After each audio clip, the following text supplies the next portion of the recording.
Hey, welcome back, everybody. I'm Marcos, I'm Andy. and this is another episode of MT and Me. Finally, we get to watch Yellow Jackets, which I don't know if you remember, but it was the show that I recommended for I've kept up with Marcos. my promise, unlike No, somebody it's over coming. here, It's coming. Summer's coming.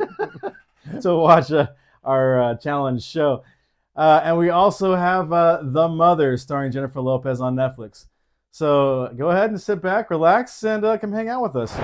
So our first show that I've been waiting a long time to talk about is Yellow Jackets, and I have to say that I really loved season one, and that was my reason for recommending this to you. Yeah, season one was pretty awesome.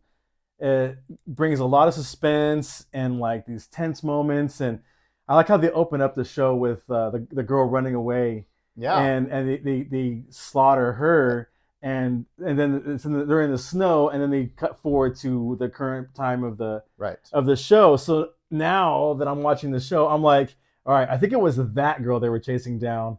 And I'm like but I'm not sure exactly Kind of, which one that they killed at the very beginning of the show. So I'm kind of playing this game of which one was it that I saw exactly. So right. And if you don't know about this show, it's about a team of New Jersey high school female soccer team, and they crash in the Canadian wilderness, and they survive 19 months before being found.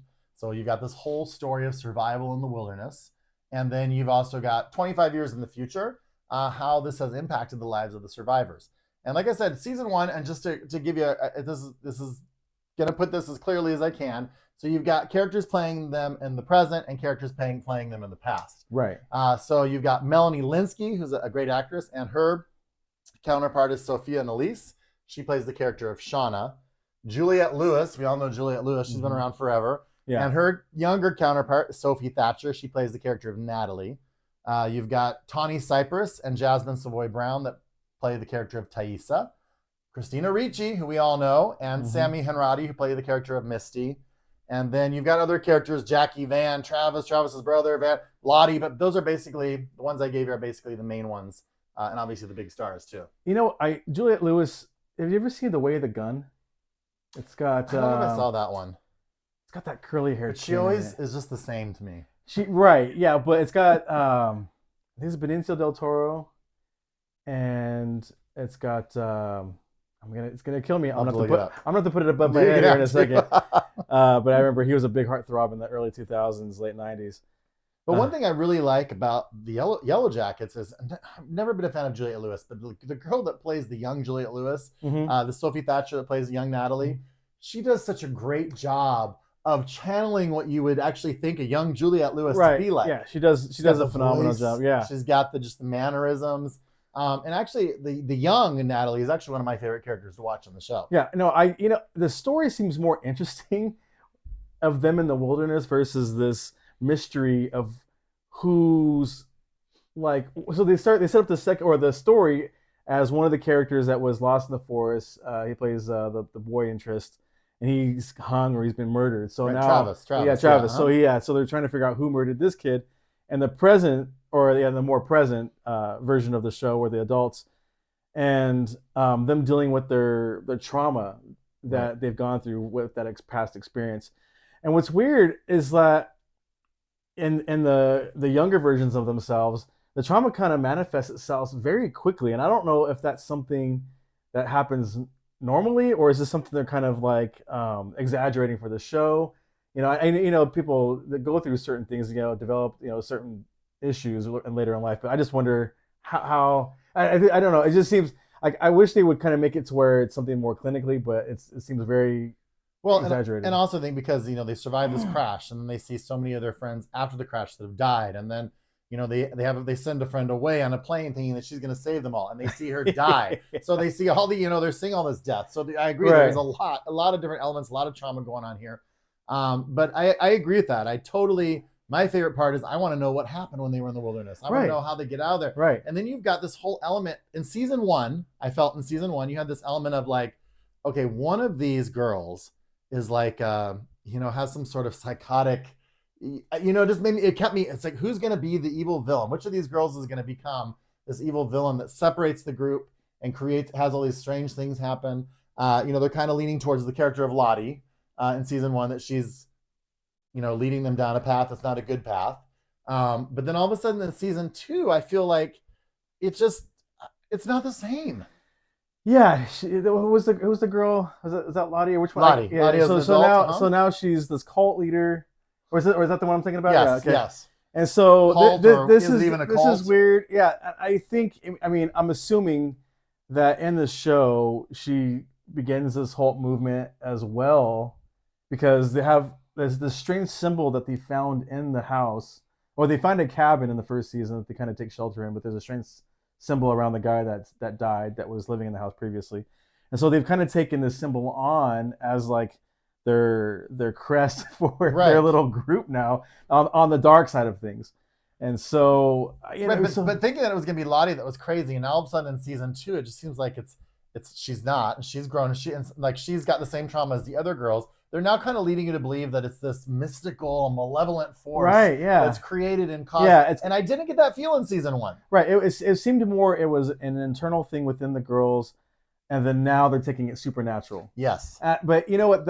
We haven't watched all of the episodes yet in season 2, but in the first few episodes that we have seen, they've taken it that way, and I think maybe that just the story is kind of, because that part of the show was told through story, right. So it hasn't been revealed yet to the audience that it actually is that, but we'll catch up. Feel like season 1 did a really good job of balancing the present and these women trying to survive and deal with what they're dealing with the past, and I almost feel like season 2 has been too much of them in the present, mm-hmm. and it just seems a little disjointed. I mean, there's this whole thing with Shauna and the murder plot. I don't really. It's like enough already. It's like, get this. I don't feel like it's connected to the real story. So it's kind of right. Like that the whole thing in the first season with the affair and then that all happening. Yeah, it didn't carry over really into the second season. And it would just kind of was like the side story kind of to distract you. It was kind of like a filler. Right. And so. And I like Melanie Linsky. I think she's a great actress. Right. But I feel like that story is not really going anywhere. And then all of a sudden in season 2, you've got these characters that I didn't even really I know they were there, but they were kind of popped out as, I was like, who is this person? Right, exactly. I was like, wait, how long has she been there? So I'm like, okay, wait, they may have been on the plane but all of a sudden in season 2, you've got characters that I didn't even remember existed that are now having a role in this season. Yeah. Or even like the coach Ben, who was kind of a minor character. Now all of a sudden we get this huge Ben backstory with his relationship with his partner, and it just. Okay, but why are all of a sudden we just throwing all this new stuff at the fans, Yellow Jackets, when we kind of wanted to have the answers from season 1? Right. Results? Yeah. Right. Yeah. I agree with you, because I don't know how this is going to play out with his backstory, because when the first girl the best friend that died, Millie Linsky's younger version's best friend that died, they did do some kind of thing where she was hallucinating when she died in the snow. And so I was thinking they were doing the same thing with the coach, but it doesn't line up the same way, because it was kind of that dream sequence kind of lined up with like the last thoughts in your brain, like kind of playing a trick on you. But yeah, I when I saw the snow fall off the tree branch and onto that body, I was like, oh no, this is getting slow cooked now. Yes. And so they're gonna eat her. But then I have to say, a little okay. I mean, most everyone's seen the story of Alive or knows the story of Alive, right? Or the Donner Party. We know there's been some movies out there already that have tackled the topic of cannibalism. But what I didn't like about this was all of a sudden every single character except for one was like, oh, we're so hungry, we're gonna. It was just weird to me. Right. Well, I mean, if it's a reoccurring theme with starving people that they do turn to cannibalism, so I can see that being a thing. I just thought it was funny. Instead of her just being burned and charred, that she ended up being slow roasted outside, because they all wake up and was like, what is this smell? It's delicious. And they all kept saying, Jackie would want us to do this. Right. Okay. Yeah, that they're excusing their behavior. But, I've never been that hungry. No. I don't think you've ever been that hungry. No. So who knows what you would do. I mean, I want to be honest. Like, if I was that hungry, I could see myself eating you. Thanks. I'd slow roast you really quick. I'd be tasty though. Yeah. So on a totally different note, I know I feel like I've dwelt a lot on the negative of season 2. One thing that I really do like about season 2 is I love the relationship between Christina Ricci and Elijah Wood. Uh-huh. And Elijah Wood is a new character in season 2. Once again, another new character.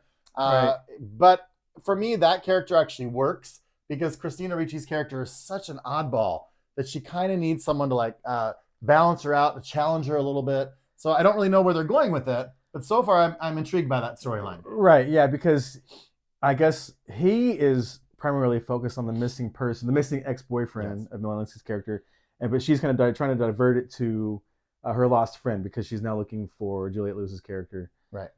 So we'll see. So far, season 1, I would have given it like an 8, or even almost a 9. It was so well written, so well done. But yeah, I'd probably bring this down to maybe like a 7. The second season. What would you give it? I'm going to agree with you. Because so far from what I've seen from season 2, I would give it a 6. And since season 1 for me was a solid 8, I'm right at a 7 right now too. I hope that the remaining episodes that I haven't seen, I hope that they're going to build my confidence back up in this show. Yeah. Because I did really like it, and I was so excited about it. And obviously, I recommended it to you. And now I just kind of feel, as a fan of season 1, I feel a little let down. So I think I'm going to settle on a 7 as well. Yeah.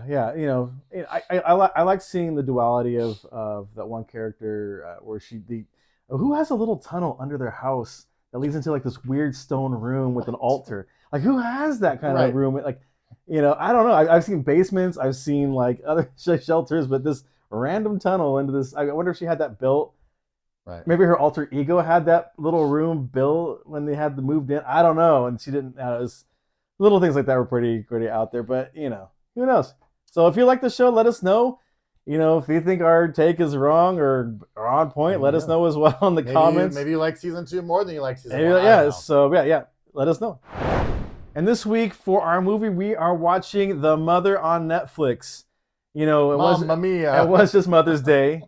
So I don't know if they were like, oh yeah, we have the story of the mother. We're gonna time it around Mother's Day. What is it about every movie ever called The Mother that it's just kind of, I don't know. Yeah. So this movie should have been called Jennifer Lopez and all the military trope like things that happen. So Andy, like what's your take on this?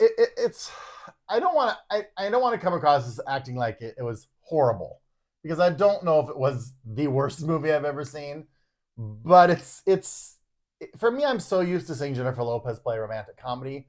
I feel like that's where she excels. And for this, it was a full-on action movie. I don't know. I kept thinking to myself, maybe if this was a Gal Gadot or Angelina Jolie, I could take it a little bit better because I'm used to seeing them in action. I don't know. Right.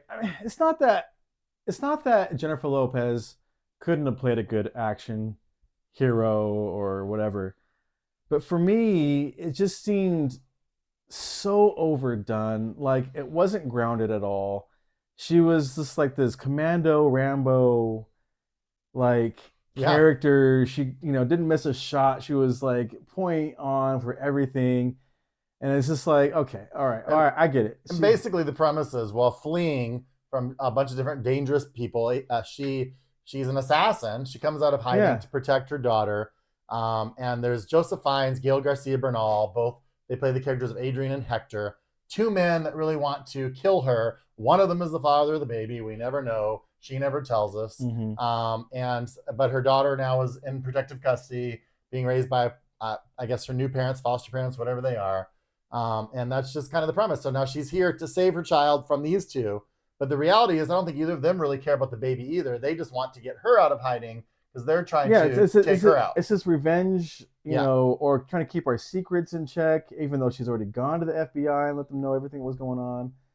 So, well, I'll say one character in this movie that I was rooting for that I really liked was Omari Hardwick. He plays an FBI character that helps her and the daughter. Right. And of course, halfway in, he's killed. He gets killed off. And I thought, well, that's the one character I like in this show. Well, and I laughed because right after that, you had the training montage. Oh, so it's like it's like every thing. The only thing they were missing was there was 2 things. Was she didn't get like the eye makeup or whatever. Right. I'm surprised she didn't do this and get a bandana and tie it really quick, because it was just there were so many things in this movie where I was like, take her to a cabin in Alaska. Take her to a cabin in Alaska and train her. It was just, it was just constant like these all these things are just checked off the list. Okay, let's do this, and then we'll do this, and then we'll do this, and then we'll do that, and then I don't know. It was just I was laughing half like for most of the movie because I was like, come on. Or even the scene, the daughter, I find these wolf pack babies, and the mom says, "Don't play with them; they're dangerous." Oh, I love them, I want it, and then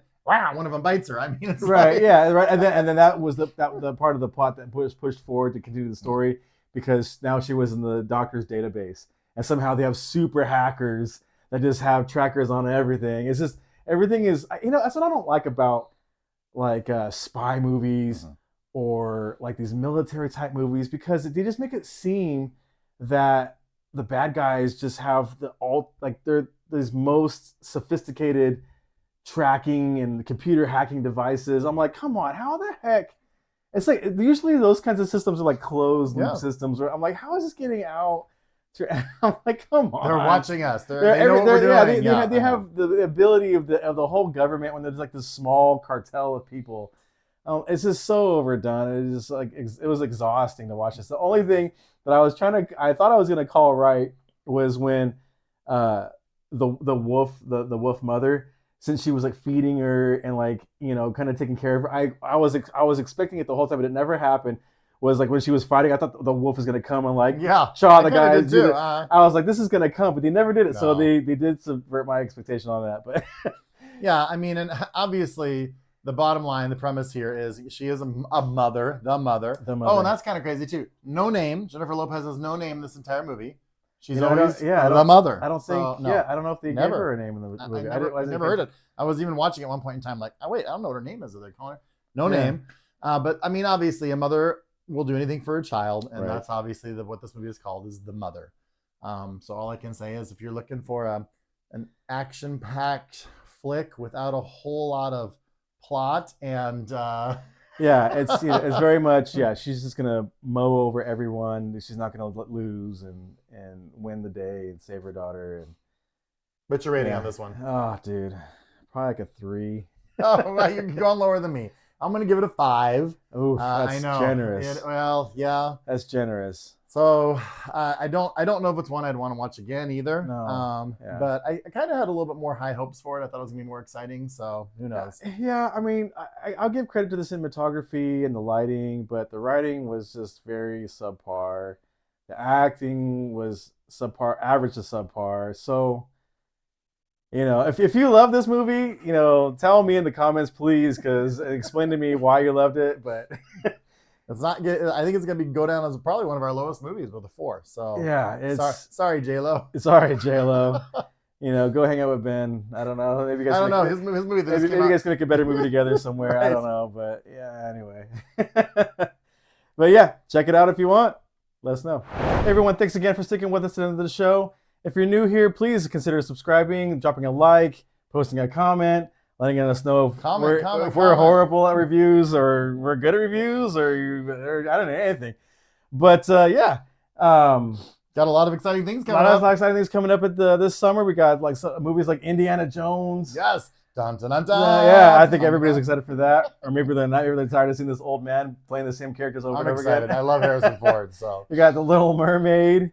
We got some Netflix movies like Extraction 2. One of the Chris's, Hemsworth. Yes, Hemsworth. There you go. Back on that one. And on the TV side, we've got Arnold Schwarzenegger has a new show coming out called Fubar. We'll be checking that one out. You've got High Desert coming to Apple TV. So lots of exciting things headed your way in the next month. Yeah. Until next time, guys. We'll see you.